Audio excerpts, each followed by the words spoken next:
அண்ணா பல்கலைக்கழக மாணவி பாலியல் வன்கொடுமை வழக்கில் குற்றவாளி என அறிவிக்கப்பட்ட ஞானசேகரனுக்கு ஆயுள் தண்டனையும் 90,000 ரூபாய் அபராதமும் விதிக்கப்பட்டுள்ளது.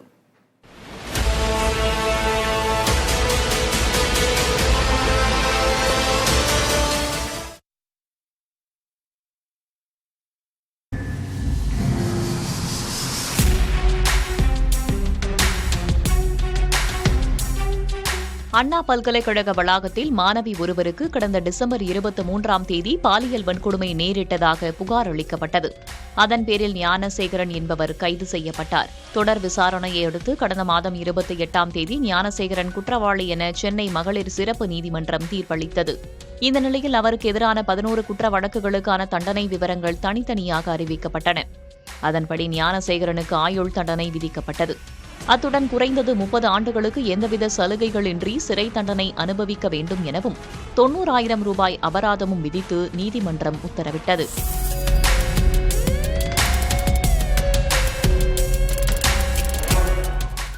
ஞானசேகரனுக்கு எதிரான 11 குற்றச்சாட்டுகளிலும் நீதிமன்றத்திடம் தேவையான ஆதாரங்கள் அளிக்கப்பட்டதாகவும் அதன் அடிப்படையில் அவருக்கு ஆயுள் தண்டனை விதிக்கப்பட்டுள்ளதாகவும் அரசு தரப்பு வழக்கறிஞர் மேரி ஜெயந்தி தெரிவித்துள்ளார்.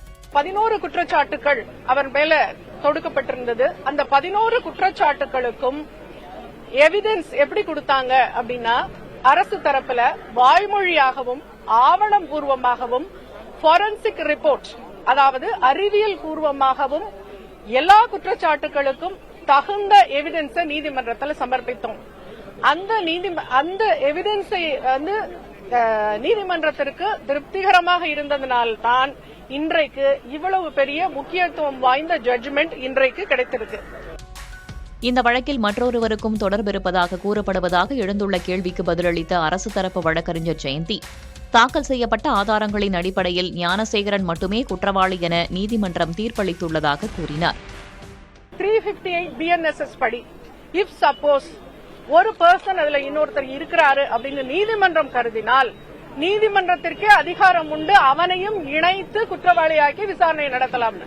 இப்ப கொடுத்த எவிடன்சஸ் எல்லாம் நீதிமன்றம் திருப்தியுற்றதுனால தான் ஒருவர் தான் இதுல குற்றவாளின்றது தெள்ள தெளிவாக நிரூபிக்கப்பட்டதனால்தான் இவர் மேல நீதிமன்றம் நடவடிக்கை எடுத்து இந்த தீர்ப்பை இன்றைக்கு கொடுத்துள்ளது. எனவே இதன் பிறகு இதை பற்றி பேசினால் அது கண்டெம்ப்ட் ஆஃப் கோர்ட், நீதிமன்ற அவமதிப்பு என்பதை தெரிவித்துள்ளது. இந்த சூழலில் நீதிமன்றத்தின் தீர்ப்பு முழுமையாக இல்லை எனவும் ஞானசேகரனுக்கான உரிமைகள் மறுக்கப்பட்டுள்ளதற்கு எதிராகவும் நிச்சயம் மேல்முறையீடு செய்யப்படும் என அவரது தரப்பு வழக்கறிஞர் கோதண்டராமன் தெரிவித்துள்ளார். 64(1) அவங்க அதிகப்படியான தண்டனை கொடுத்திருக்காங்க. 64(1) படி அவங்க அந்த ஆக்ட் படி அவ்வளவு பெரிய தண்டனை கிடையாது. அதுல அவங்க போலீஸ் தரப்பு கேட்டதின்படி அவங்களுக்கு அதிகப்படியான தண்டனை கொடுத்திருக்காங்க. அந்த தண்டனையை எதிர்த்தே நாங்க போறதுக்கான வாய்ப்பு இருக்கு. முழு விவரம் வந்ததுக்கு அப்புறம் அதுல என்ன இருக்குது அப்படிங்கறத படிச்சு பார்த்துட்டு மேற்கொண்டு என்ன பண்ணணும் அப்படிங்கறது அப்பீல நம்ம பார்ப்போம்.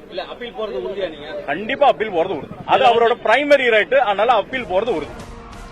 இதனிடையே பாதிக்கப்பட்ட பெண்ணுக்கு 25 லட்சம் ரூபாய் இடைக்கால இழப்பீடாக வழங்க உயர்நீதிமன்றம் உத்தரவிட்டுள்ளதை சுட்டிக்காட்டிய நீதிபதி, உரிய விசாரணைக்கு பிறகு தமிழ்நாடு பாதிக்கப்பட்டோர் நிவாரண நிதி திட்டத்தின் கீழ் போதிய இழப்பீடு வழங்க வேண்டும் என மாவட்ட சட்டப்பணிகள் ஆய்வுக்குழுவுக்கு உத்தரவிட்டுள்ளார். புதிய தலைமுறைக்காக செய்தியாளர்கள் சுப்பையா மற்றும் ஆனந்தன்.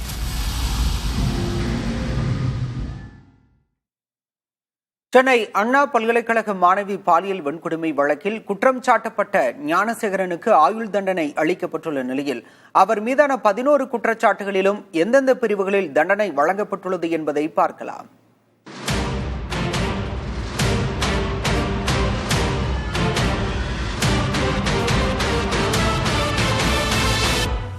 அண்ணா பல்கலைக்கழக வளாகத்தில் மாணவி ஒருவருக்கு கடந்த டிசம்பர் 23ஆம் தேதி பாலியல் வன்கொடுமை நேரிட்டதாக புகார் அளிக்கப்பட்டது. அடுத்த நாளே ஞானசேகரன் என்பவர் கைது செய்யப்பட்டார். வழக்கை பெண் IPS அதிகாரிகள் கொண்ட சிறப்பு புலனாய்வு குழு விசாரித்த நிலையில் சென்னை மகளிர் நீதிமன்றத்தில் விசாரணை நடைபெற்றது. கடந்த மே 28ஆம் தேதி ஞானசேகரன் குற்றவாளி என்று அறிவித்து நீதிபதி ராஜலட்சுமி தீர்ப்பளித்தார். இதனையடுத்து ஞானசேகரனுக்கான தண்டனை விவரங்கள் அறிவிக்கப்பட்டுள்ளன. இதன்படி BNS சட்டப்பிரிவு 329 விருப்பத்துக்கு மாறாக அத்துமீறி நடந்ததற்கு 3 ஆண்டுகள், 126(2) பிரிவின்படி சட்டவிரோதமாக தடுத்து நிறுத்திய குற்றத்துக்கு 1 மாதம், 87 பிரிவின்படி வலுக்கட்டாயமாக கடத்தி ஆசைக்கு இணங்க வைத்த குற்றத்திற்காக 10 ஆண்டுகள் சிறை தண்டனை, 10,000 ரூபாய் அபராதம், 127(2) உடலில் காயத்தை ஏற்படுத்திய குற்றத்துக்கு ஓராண்டு, 75(2) விருப்பத்துக்கு மாறாக பாலியல் வன்கொடுமை செய்த குற்றத்துக்கு 3 ஆண்டுகள், 76 கடுமையாக தாக்கியதற்கு 7 ஆண்டுகள், 10,000 ரூபாய் அபராதம், 64(1) பாலியல் வன்கொடுமைக்கு 30 ஆண்டுகள் தண்டனை குறைப்பில்லாமல் ஆயுள், 25,000 ரூபாய் அபராதம், 351(3) கொலை மிரட்டல் விடுத்தல் 7 ஆண்டுகள், 10,000 அபராதம், 238(b) பாலியல் வன்கொடுமை தொடர்பான ஆதாரங்களை அழித்ததற்கு 3 ஆண்டுகள் சிறை, 10,000 ரூபாய் அபராதம். தகவல் தொழில்நுட்ப சட்டத்தின் கீழ் தனிநபர் அந்தரங்க உரிமைகளை மீறியதற்கு 3 ஆண்டுகள் சிறை மற்றும் 25,000 ரூபாய் அபராதம். தமிழ்நாடு பெண்களுக்கு எதிரான வன்கொடுமை தடுப்புச் சட்டம் 2002 பிரிவு 4 படி தண்டனை அறிவிக்கப்படவில்லை. மொத்தமாக 90,000 ரூபாய் அபராதம் விதிக்கப்பட்டுள்ளது. அபராத தொகையை பாதிக்கப்பட்ட பெண்ணுக்கு வழங்க வேண்டும். ஞானசேகரன் ஒருவர்தான் குற்றவாளி என்பதை பாதிக்கப்பட்ட பெண்ணே ஒப்புக்கொண்டார் என்று தெரிவிக்கப்பட்ட நிலையில் ஞானசேகரனுக்கு விதிக்கப்பட்ட அபராத தொகையை பாதிக்கப்பட்ட மாணவிக்கு இழப்பீடாக வழங்க நீதிபதி உத்தரவிட்டுள்ளார். புதிய தலைமுறைக்காக செய்தியாளர்கள் ராஜ்குமார் மற்றும் சுப்பையா. சென்னை அண்ணா பல்கலைக்கழக மாணவி பாலியல் வன்கொடுமை வழக்கில் ஞானசேகரனுக்கு ஆயுள் தண்டனை விதிக்கப்பட்டுள்ளது.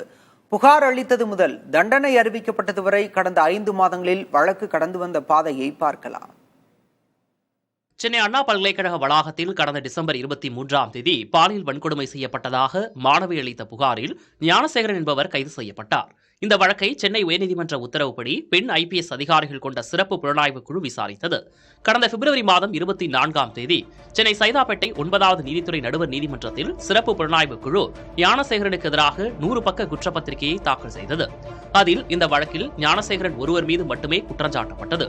பின்னர் இந்த வழக்கின் விசாரணை சென்னை மகளிர் நீதிமன்றத்திற்கு கடந்த மார்ச் 7ஆம் தேதி மாற்றப்பட்டது. தனக்கு எதிராக கூறப்பட்டுள்ள குற்றச்சாட்டுகள் தவறானவை எனவும் ஆதாரங்கள் இல்லாமல் தனக்கு எதிராக குற்றச்சாட்டுகளை காவல்துறை கூறியுள்ளதால் வழக்கிலிருந்து தன்னை விடுவிக்க வேண்டும் எனவும் ஞானசேகரன் தரப்பில் மனு தாக்கல் செய்யப்பட்டது. மனுவை மகளிர் நீதிமன்றம் கடந்த ஏப்ரல் 8ஆம் தேதி தள்ளுபடி செய்தது. இதனையடுத்து சென்னை மகளிர் நீதிமன்றத்தில் கடந்த ஏப்ரல் 23ஆம் தேதி சாட்சி விசாரணை தொடங்கியது. தினந்தோறும் சாட்சி விசாரணை நடத்தப்பட்டது. வழக்கில் காவல்துறை தரப்பில் 29 சாட்சிகள் நேரில் ஆஜராகி நீதிமன்றத்தில் சாட்சியம் அளித்தனர். குற்றச்சாட்டை நிரூபிக்கும் வகையில் காவல்துறை தரப்பில் சுமார் 75 சான்று ஆவணங்கள் நீதிமன்றத்தில் தாக்கல் செய்யப்பட்டன. கடந்த 20ஆம் தேதி வழக்கின் அனைத்து சாட்சி விசாரணை மற்றும் குறுக்கு விசாரணைகளும் நிறைவடைந்த பின்னர் இருதரப்பினரும் இறுதி வாதங்களை முன்வைத்தனர். இருதரப்பு இறுதி வாதங்கள் நிறைவடைந்த நிலையில் மே 28ஆம் தேதி ஞானசேகரன் குற்றவாளி என சென்னை மகளிர் நீதிமன்ற நீதிபதி ராஜலட்சுமி தீர்ப்பளித்தார். இந்நிலையில் குற்றவாளி ஞானசேகரனுக்கு ஆயுள் தண்டனை விதித்து தீர்ப்பளித்த நீதிபதி ராஜலட்சுமி குறைந்தது 30 ஆண்டுகளுக்கு சிறை தண்டனை அனுபவிக்க வேண்டும் என உத்தரவிட்டார். 90,000 ரூபாய் அபராதமும் விதிக்கப்பட்டுள்ளது. புதிய தலைமுறைக்காக செய்தியாளர் சுப்பையா. அண்ணா பல்கலைக்கழக மாணவி பாலியல் வன்கொடுமை வழக்கில் அரசியல் ஆதாயம் தேட நினைத்தோர் எண்ணம் தவிடுபொடியாகி இருப்பதாக முதல்வர் மு.க.ஸ்டாலின் தெரிவித்துள்ள நிலையில் சாரை காப்பாற்றியது யார் என எடப்பாடி பழனிசாமி கேள்வி எழுப்பியுள்ளார். அண்ணா பல்கலைக்கழக மாணவி பாலியல் வன்கொடுமை வழக்கில் ஞானசேகரனுக்கு ஆயுள் தண்டனை கொடுக்கப்பட்டுள்ளதற்கு வரவேற்பு தெரிவித்துள்ள முதல்வர் மு.க.ஸ்டாலின் விசாரணையின் போது உயர்நீதிமன்றமே பாராட்டிய வகையில் நியாயமாகவும் விரைவாகவும் குற்றவாளிக்கு கடும் தண்டனையை திமுக அரசு பெற்றுத் தந்திருப்பதாக தெரிவித்துள்ளார். அதே சமயம் இளம் பெண் ஒருவருக்கு நிகழ்ந்த அநீதியில் கூட அரசியல் ஆதாயம் தேட நினைக்கும் சிலரின் எண்ணம் தவிடுபொடியாகியுள்ளதாகவும் முதல்வர் கருத்து தெரிவித்துள்ளார். பெண்கள் பாதுகாப்பு பற்றி வேடம் போடுபவர்களுக்கு தமிழ்நாடு காவல்துறை செயலால் பதிலளித்துள்ளதாகவும் முதல்வர் கூறியுள்ளார். முதல்வருக்கு பதிலளிக்கும் வகையில் எக்ஸ் தளத்தில் பதிவிட்டுள்ள எதிர்க்கட்சித் தலைவர் எடப்பாடி பழனிசாமி ஞானசேகரனை காப்பாற்ற எத்தனையோ சித்து வேலைகளை திமுக அரசு செய்ததாக குற்றம் சாட்டியுள்ளார். ஞானசேகரன் மட்டுமே குற்றவாளி என்று அவசரமாக இந்த வழக்கை முடிக்க திமுக அரசு முனைந்ததாக கூறியுள்ள அவர், சாரை காப்பாற்றியது யார் என்ற கேள்வி நீண்ட நாட்கள் கேள்வியாகவே இருக்காது எனவும், அதிமுக ஆட்சி அமைந்ததும் அனைத்து பதில்களும் கிடைக்கத்தான் போகிறது எனவும் குறிப்பிட்டுள்ளார். ஸ்டாலின் சாரை நினைத்தாலும் அந்த சாரை எந்த சாராலும் காப்பாற்ற முடியாது என எடப்பாடி பழனிசாமி தெரிவித்துள்ளார். எடப்பாடி பழனிசாமியின் எக்ஸ் தள பதிவுக்கு பதிலளித்துள்ள சட்டத்துறை அமைச்சர் ரகுபதி, இல்லாத சார்களை உருவாக்கி இழிவான அரசியல் செய்யும் ஒரே சார் பழனிசாமி சார்தான் என தெரிவித்துள்ளார். பொய் புரளிகளை வைத்து அரசியல் செய்வதையே முழுநேர தொழிலாக செய்து கொண்டிருக்கும் பழனிசாமி இன்று போல் உண்மைகளால் தொடர்ந்து அவமானப்படப் போவது உறுதி எனவும் கூறியுள்ளார். முதல்வர் ஸ்டாலினின் ஆட்சியில் பெண்களுக்கு துன்பம் விளைவிக்கும் எந்த குற்றவாளியும் தப்ப முடியாது என்பதற்கு அண்ணா பல்கலைக்கழக வழக்கின் தீர்ப்பே சாட்சி என்றும் அமைச்சர் ரகுபதி குறிப்பிட்டுள்ளார். இந்த நிலையில் ஞானசேகரனுக்கு தூக்கு தண்டனை விதிக்க வேண்டும் என பாஜக மூத்த தலைவர் தமிழிசை சவுந்தரராஜன் தெரிவித்துள்ளார். நீதிமன்றம் அளித்துள்ள தீர்ப்பை வரவேற்பதாக கூறியுள்ள அவர், ஞானசேகரனுக்கு 30 ஆண்டுகள் சிறை தண்டனை விதிக்கப்பட்டுள்ளது ஆறுதல் தருவதாகவும் குறிப்பிட்டுள்ளார். யாராக இருந்தாலும் நிச்சயமாக தப்பிக்க கூடாது. ஆனால் ஞானசேகரனுக்கு 30 ஆண்டுகள். கூட உதவி செய்தவர்கள் யார் யார் யார் அந்த சார்? இவரின் குற்றத்திற்கு பின்புலம் என்ன?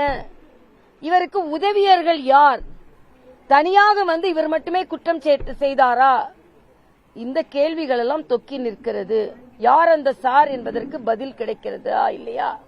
பாலியல் வன்கொடுமை செய்யும் அந்த சமூக விரோதிகளுக்கெல்லாம் இது சரியான பாடமாக இருக்கும், சரியான ஒரு நடவடிக்கையாக கருதப்படுகிறது. பெண்கள் வந்து இனி தைரியமாக புகார் கொடுக்கலாம். நம்மை பாலியல் கொடுமைகளுக்கு உள்ளாக்கும் ஆண்களை பற்றிய புகார் தர முன் வருவார்கள். பெண்கள் மத்தியில் இன்னும் ஒரு விழிப்புணர்வு ஏற்படும்.